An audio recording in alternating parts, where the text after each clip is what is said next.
Cuaca ekstrim yang saat ini terjadi di Bogor Raya berdampak pada kesehatan para atlet MPCI Kabupaten Bogor yang tengah mengikuti Pelacap.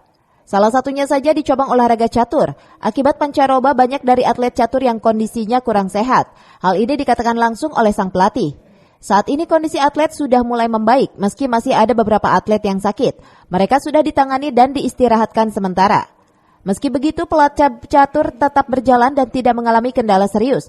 Para pecatur yang kondisinya sehat tetap semangat melakukan latihan. Di musim pancaroba ini ada atlet yang drop, sakit, mungkin berobatnya cocok, sementara pulang dulu, tapi besok atau lusa kembali ke pelacap mega ini. Ya, bagus, atlet sangat serius, komitmen, konsekuen.